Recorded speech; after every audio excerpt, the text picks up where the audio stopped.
Well, good afternoon, everybody, and a huge warm welcome here to Royal Roads University. It's so good to see so many of you, and thank you for coming out under these conditions. As I was riding my bike to work this morning, I was first grumbling about the rain, and then I was enjoying the incredible beauty of it, remembering that about this time last year we had a heat dome.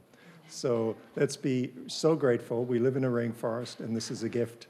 This beautiful rain is a gift to us all. My name is Philip Steenkamp, and I'm the President and Vice Chancellor of Royal Roads University. And I would like to begin by acknowledging that our campus is here on the ancestral, traditional, and unceded lands of the Kasapsan and Lekwungen people and ancestors, whose connection to these lands goes back thousands and thousands of years, and whose connection to these lands continues to this day. And we are truly honored to be able to live and work and learn on these magnificent lands here.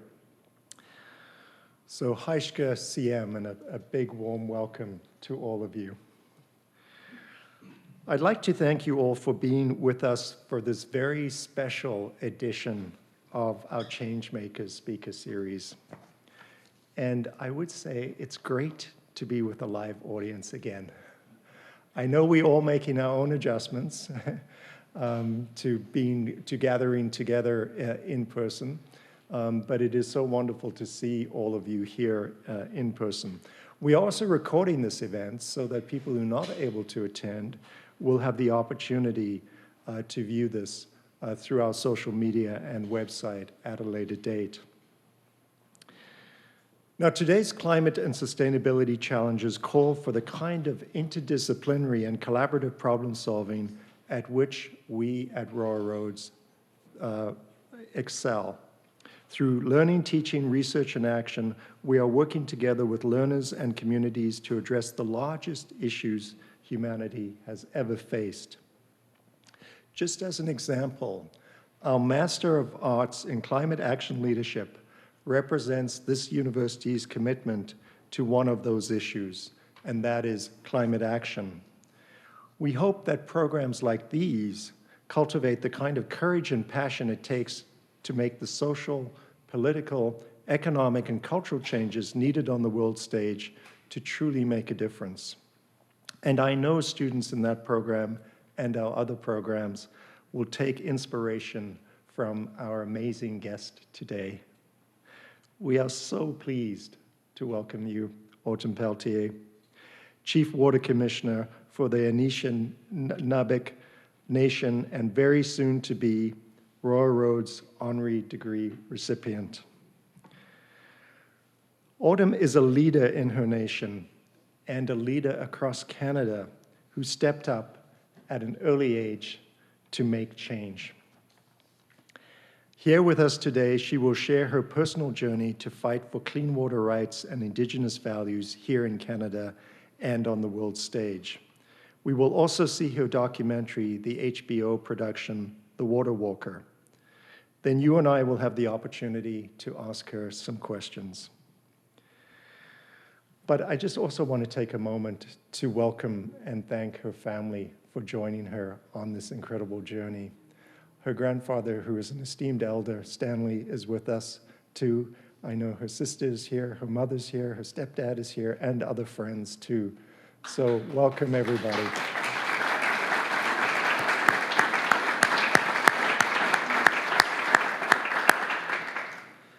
We are so honored.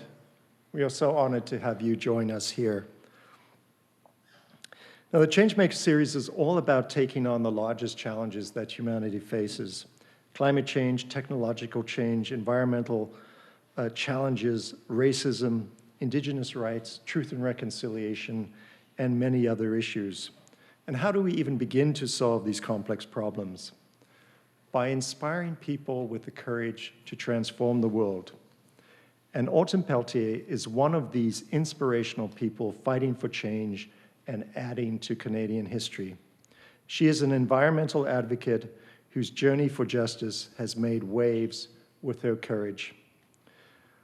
Born in 2004, I can't believe that, given how much she's accomplished. She lived with her family near Lake Huron, and her parents taught her the importance of water advocacy early on. She was 12 years old at the 2016 Winter Gathering of the Assembly of First Nations when she admonished the Prime Minister for the choices that were being made for her people. To this day, she continues to hold politicians accountable to the promise to protect the water.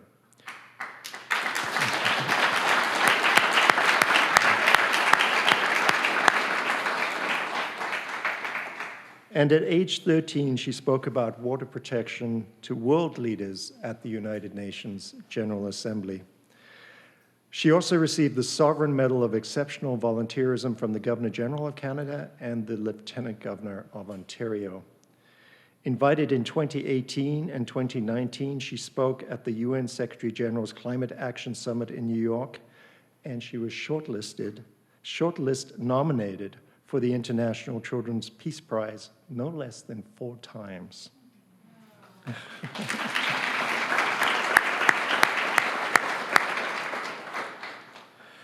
In 2020, Autumn's documentary, the film we will see this afternoon, The Water Walker, was purchased by HBO Canada.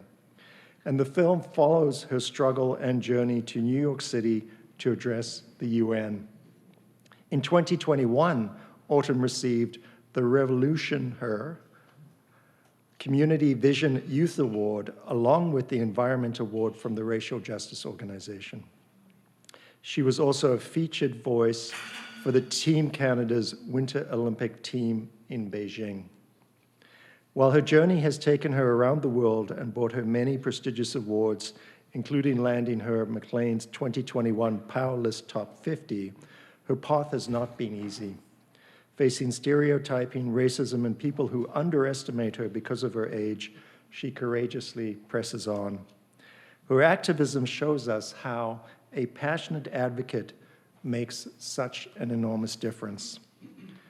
She says that she herself is inspired by the words of her Aunt Josephine Madaman, known as Grandmother Water Walker. Her advocacy has the ear of millions, and her dedication and focus on what it means to protect the water is a message that should inspire and activate us all. And by the way, she's graduating high school in 2 weeks' time.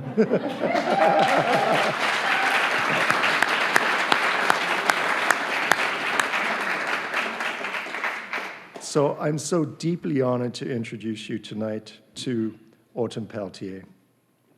Now, to begin with, though, we are going to see The Water Walker, which I believe is about a 12-minute documentary. And so could I have the lights, please? And then we will return. Thank you.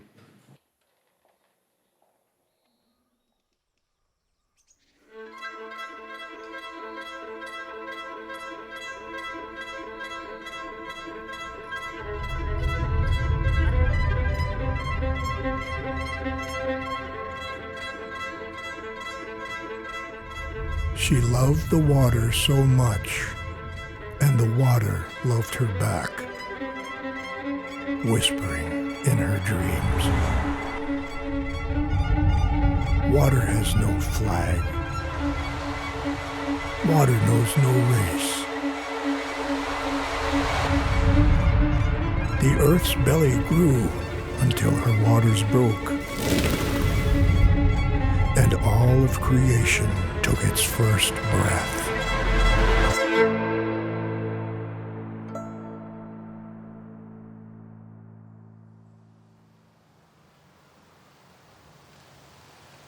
I've been a water advocate since I was 8 years old. My Auntie Josephine, she inspired people globally, raising awareness and praying for the water. She did pass away about 6 months ago now. Her dying wish was for me to carry on her work. A young leader from Canada. She's known as a water warrior, internationally known for the work that she has done and the issue of safe and clean water. Autumn Peltier, she's been on... I know there are people in this room who deeply disagree with our position to move ahead with the Kinder Morgan pipeline. What did you want to say to him? I just said to him, I'm very unhappy with the choices you made and broken promises to my people. Then he said, I understand that.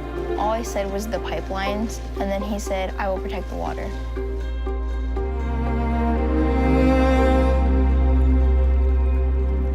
The water is the lifeblood of Mother Earth, and without that lifeblood, none of us would be here. Nothing would be here.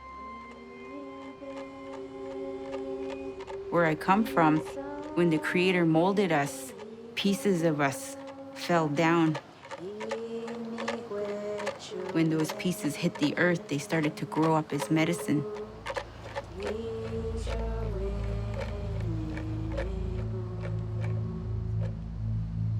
When the water's contaminated, the medicines are contaminated.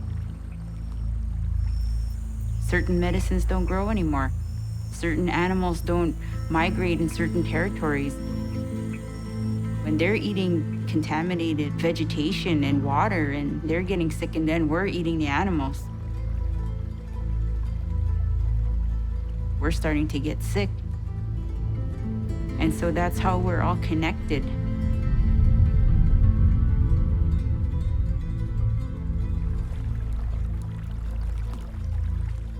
I'm gonna smudge this dress. We're gonna cleanse it. So when you're out wearing this dress, speaking at the United Nations, you'll be blessed and protected, and you'll speak from the heart, connect with the ancestors.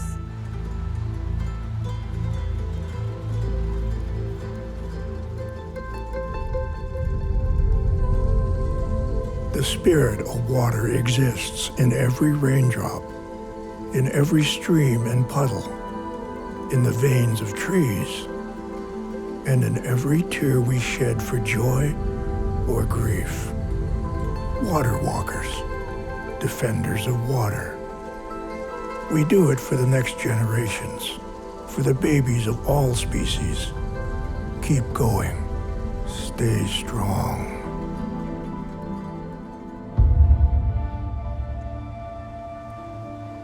When I was 8 years old, I was attending a water ceremony in Serpent River First Nation. When I was at the ceremony, I went to the bathroom, and all over the walls, signs that said, not for consumption, don't touch or drink the water, and boil water advisory. I asked my mom, what does all that mean? What's the boil water advisory?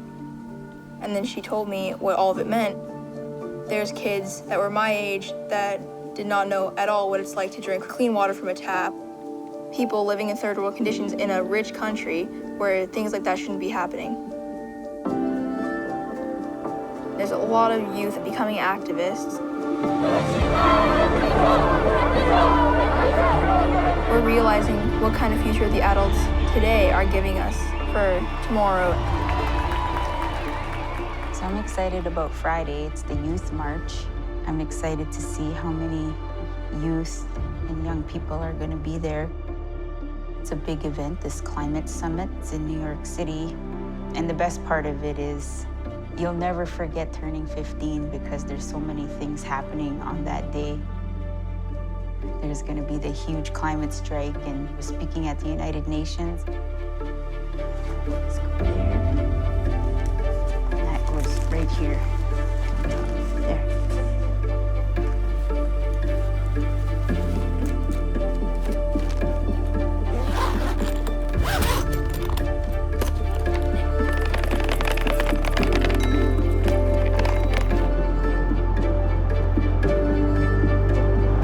Adventures of Autumn.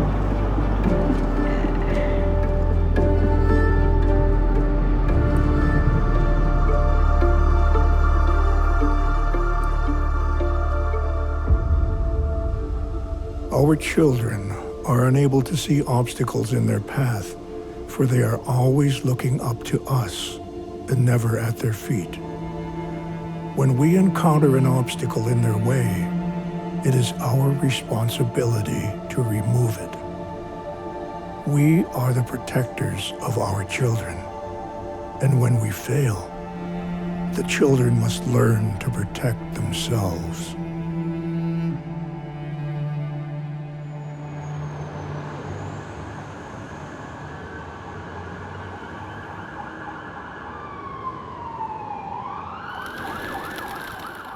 This will be my second time speaking in the United Nations, and I know when I speak in the United Nations, I'm being heard. Knowing the lineage that she comes from, you know, there was a lot of fighters. There was a lot of warriors. Even on her dad's side of the family, she comes from a line of chiefs. It doesn't surprise me that she is who she is.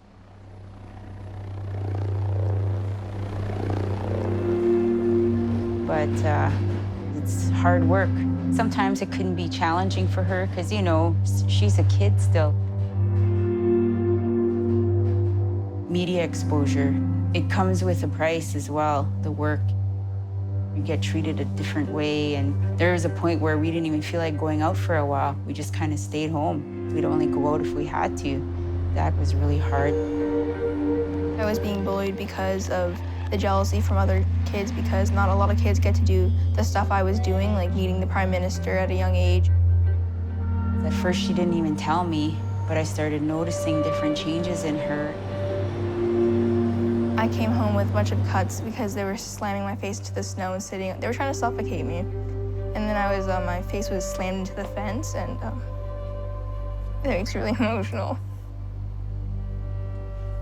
That was really hard for me.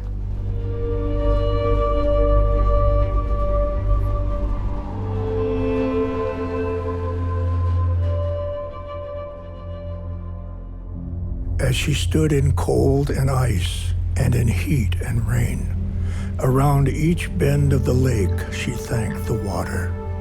At each puddle and stream, she asked the water for help. Soon the people started to join in, and the water started to become clean.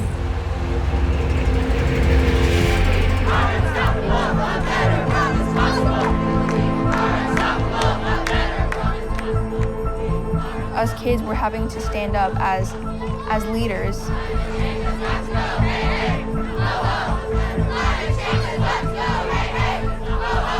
We're advocating for our future. Kids should be in school, and like, even me right now, I should be in school. Actually, act now, not tomorrow, not next year, not next month, today. I'm missing a week of school to speak in the United Nations, to try and tell adults how we're seeing our future, and the way we're seeing our future is not in a good way. Everything is about money to the adults. You can't eat money. You can't drink oil.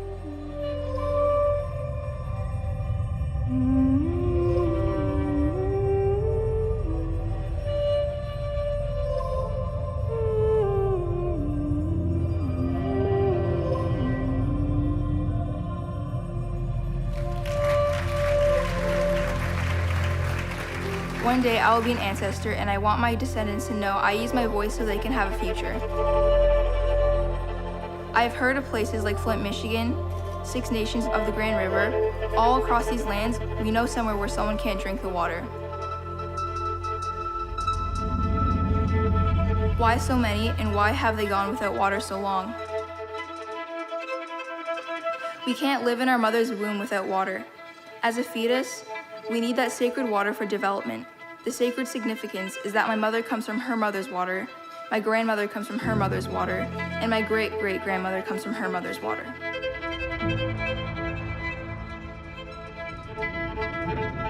No child should grow up not knowing what clean water is, or never knowing what running water is.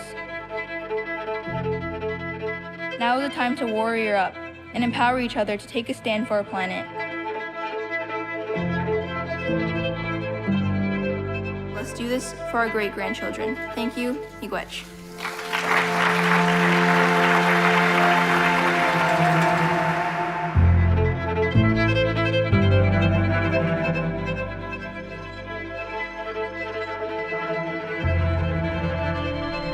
I do wish my Auntie Josephine could see what I'm doing right now. She's always taught me to keep on going and never give up. No matter what people say about your work or what you're doing, you know what you want. Pray for the water, because the water doesn't have a voice. You're speaking up for it.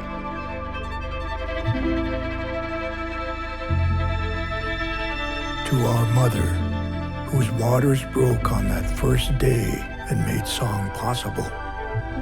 We sing now for you, to you, with you, drumming to your heartbeat, with nothing left to give but our bones and flesh as an offering, so that we too can drink in life as our journey continues for another 1,000,000 years and another 1,000,000 cycles around the sun.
Well, Bojo, Maswagisha Kwadishnikas, Megezadodem, Wikwam Kungdonjaba, Miniswendan, We Medeweon. My name is Autumn Peltier. I'm 17 years old. I'm the Chief Water Commissioner for Anishinaabeg Nation, and I'm an Indigenous rights and water activist.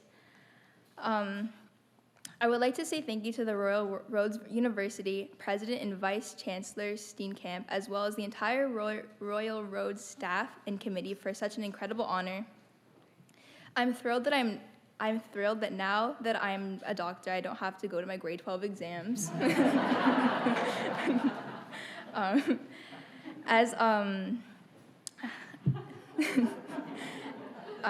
To share my gratitude and say thank you, I would like to acknowledge my Mishomis, my Elder Stanley, my grandpa, who is here today from Edmonton. I'm also honored to share this moment with all of you. I'm also honored to continue to carry the awareness of the importance of water. If you have a glass of water in your hand, know that without water, there is no life. I would like to acknowledge all the women today and thank you for your continued perseverance and strength. I also give thanks to those women who have gone before me and created a path for us young ones. I know in my heart that I am a prayer that my ancestors prayed for. I would also like to acknowledge all the waters I come from, the reason I'm here today doing this work. Many people pour a glass of water and never think of its very importance. I wondered what inspirational words I can share and what my message would be. What came to me was the thought of the one woman who inspired me and all of us to do this work, my late great Aunt Josephine Ba.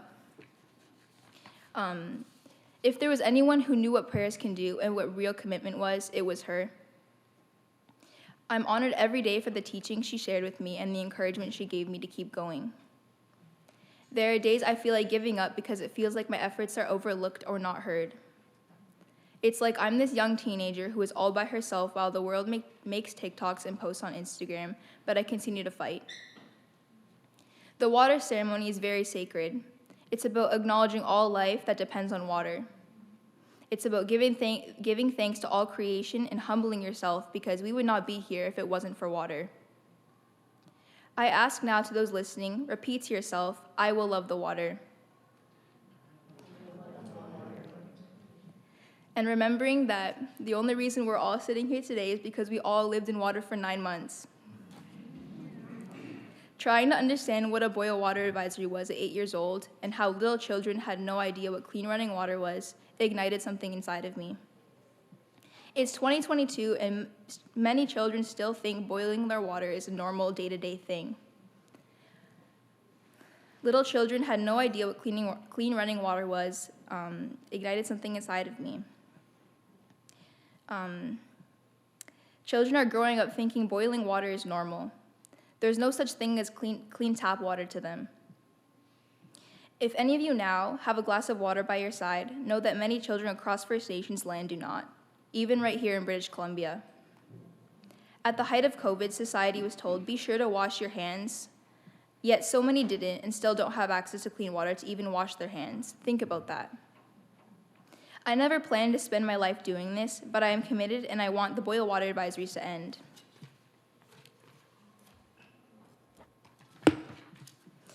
When I was 12, I came face to face with the Prime Minister Justin Trudeau and was told to not say anything. Without backing down, I spoke up and asked him for his support. The highest figure in our country made me a promise to protect the water, and 5 years later, I am still waiting. We are still waiting. Together with my friends at the Dreamcatcher Foundation, we have begun distributing water filtration systems across First Nations as a short-term solution. We are not waiting anymore. Next time you pour a glass of water, know how easy it was. Ask yourself what it is you can do to help the planet. If you're in a position to help make change, to sign an agreement, or use your position to help, please do. Sign my petition, engage with the youth, don't just enjoy your water. The water needs all of you, and we all need water. Water is life. Miigwech. Thank you.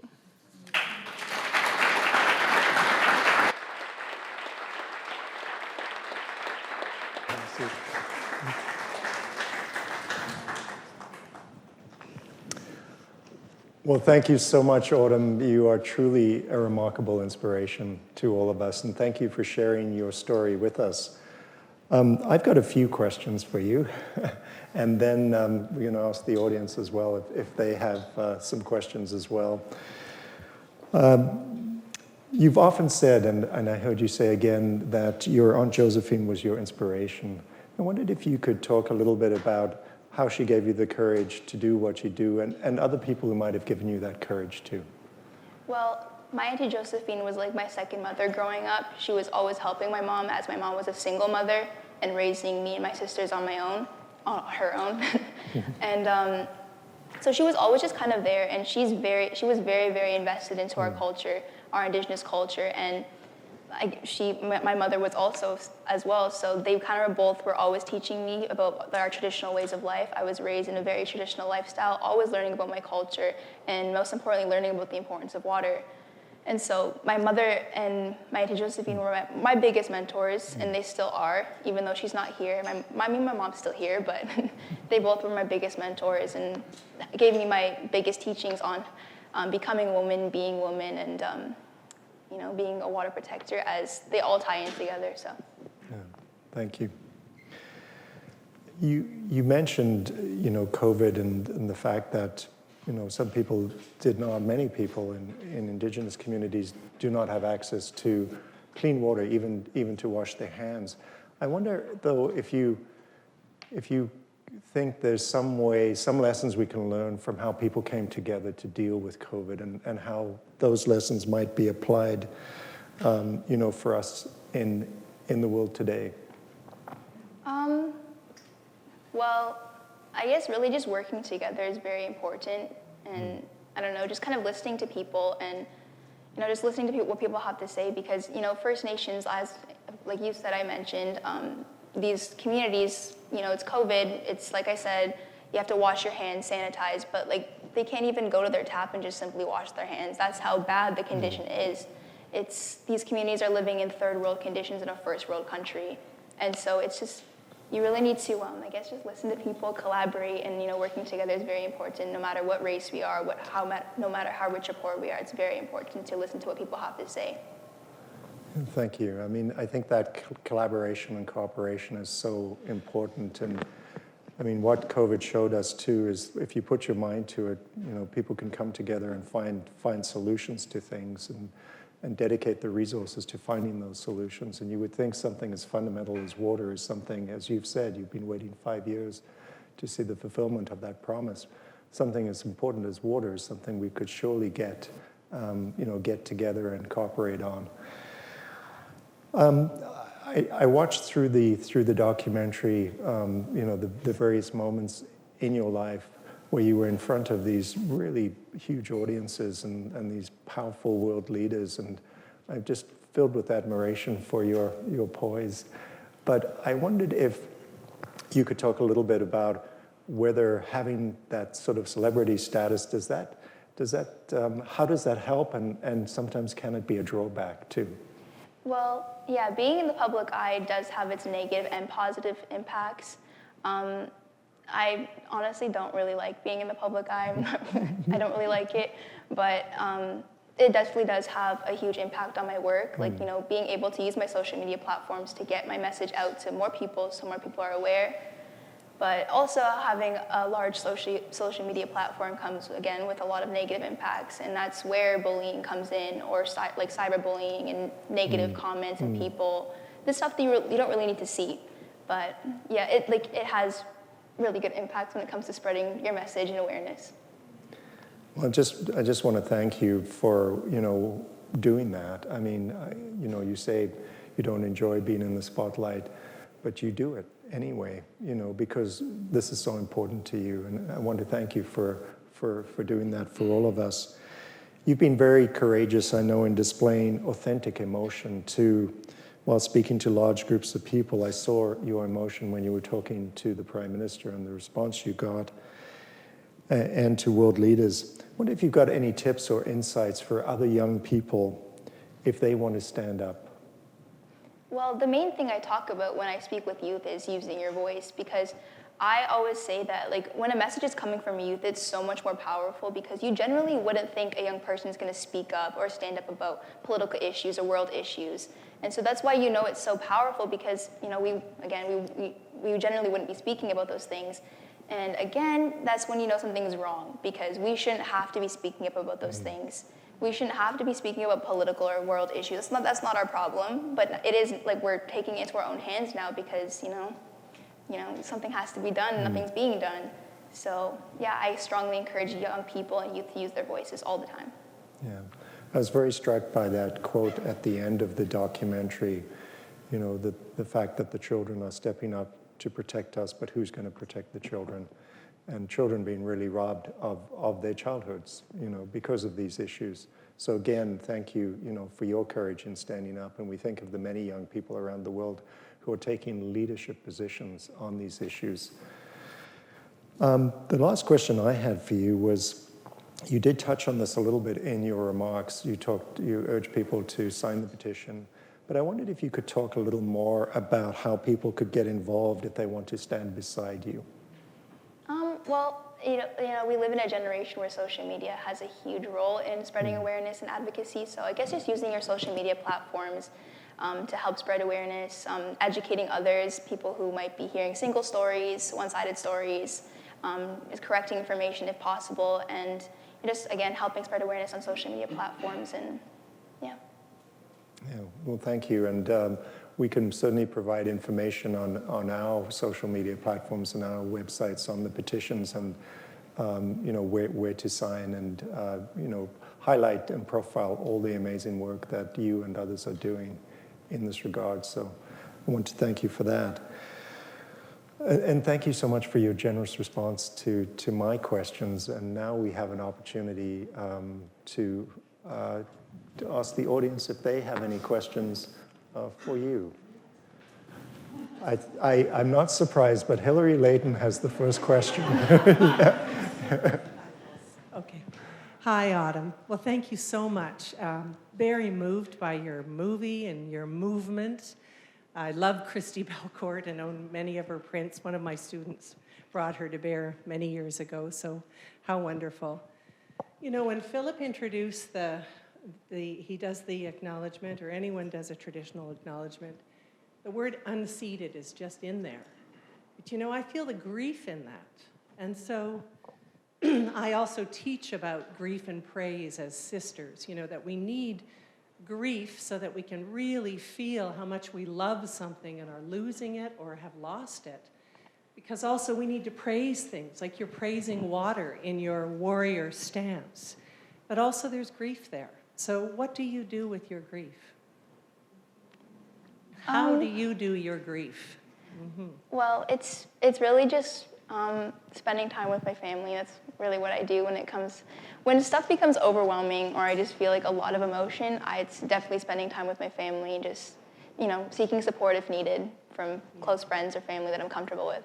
Yeah, staying healthy. Mm-hmm. Yeah. Thank you for speaking for water.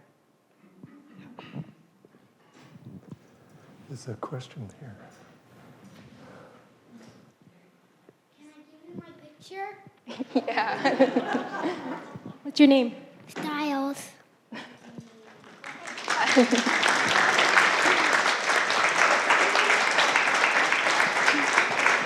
Thank you.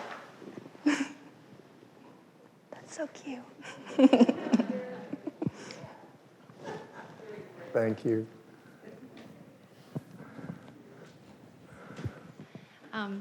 You just asked us all to make the commitment, and I was very moved by it, to love the water. And so I'm wondering if you can give us any instructions on how to do that well, other than gratitude and appreciation, which is also really important, and I heard that as well. Yeah, well, in my culture, you know, praying and giving thanks is a very big part of it.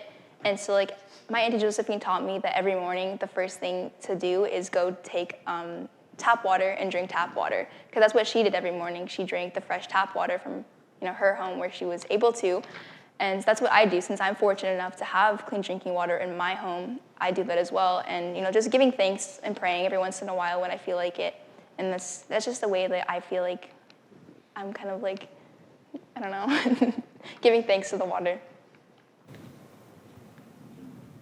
First of all, thank you for being who you are, for giving the gift of your integrity, your passion. It's very moving. Having said all that, you're 17. You're now Dr. Peltier, or you will be soon. So you can wave university off. But I'm just curious, and you've spoken of your passion and your intent to continue fighting for water, which is such a gift to the world. What else do you want to do with your life? Do you have other passions, other interests? I'm just curious because I know you're a full person with this as at your core, but other things. I'm just curious what you want for yourself as you move forward. Yeah, well, I'm going to post-secondary in the fall, and I'm aiming my career towards Indigenous politics. I'm going to become a politician, but work within like Indigenous communities and with Indigenous people to, of course, implement change in First Nations communities. Yeah.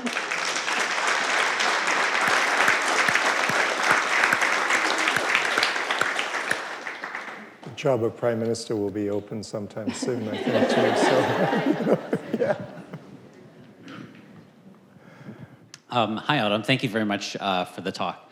I have a young daughter. Actually, I have 3 kids, 4, 6, and 8. But you mentioned a number of times on your own journey. You referenced you started when you were 8. You've been waiting for an answer from the Prime Minister for 5. Do you have any advice or thoughts that you would give yourself 5 years ago or 8 years ago that would put you in a different position than you are today? Well, I had a pretty good mentor, which was my mom, so I don't really feel like anything would have been too much different, but definitely surrounding myself with better people and kind of just, you know, being stronger when it comes to bullying and negative comments would definitely have been something. I mean, although I was only like 10 years old, just surrounding myself with better people would have been something I would have done better. Because like you see in my documentary, I do mention getting the crap beat out of me. And, you know, I was surrounded by not good people. So, just good friends and good supports and, you know, only focusing on the positives of my work.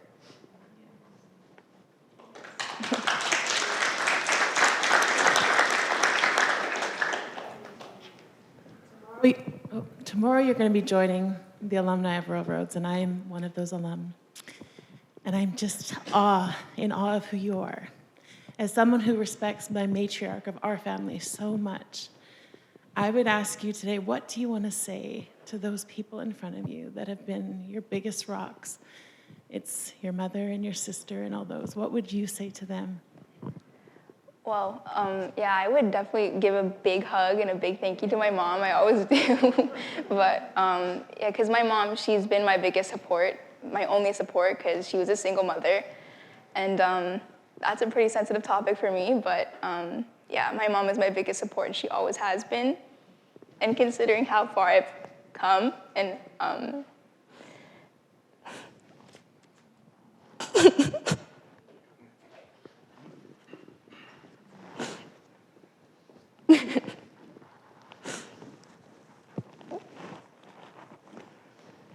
yeah, my mom did it on her own.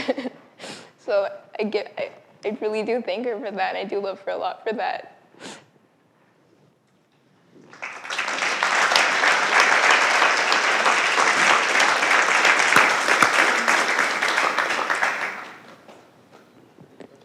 Hi, Autumn. First, I just wanted to thank your family for sharing this wonderful individual. I'm fortunate enough with my wife and myself to have 3 beautiful daughters and just a brand new grandson. So thank you for the work that you're doing on behalf of all of us. I recognize that you've grown up pretty fast and you've taken on a big challenge. I just want to ask you, how are you going to protect your youth and innocence, because it's important, and how can we help in that regard?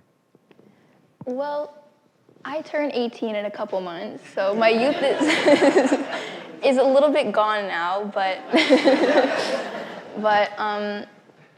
I definitely do like to say that this is something I wish I did not have to do. I started when I was 8 years old, and I gratefully did get my voice heard, but I would have preferred to not have had to do that. But now that I did, I definitely did make a lot of change, and a lot of people like to say that I changed Canadian history on terms of Indigenous people. And I'm very proud of that, because Indigenous people and the history in Canada is not good. And considering that I'm actually creating change and making it a little bit better is very uplifting for me. And so I guess just supporting and being proud.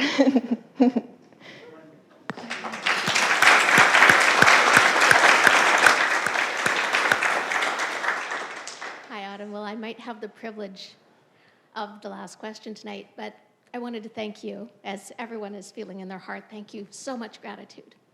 But also to your family for your demonstration through Autumn to us of leadership and quiet certitude and being very grounded. And I want to thank you not only for what you've done for Autumn, but for what you've shared with us in a larger scope as well. So thank you so much.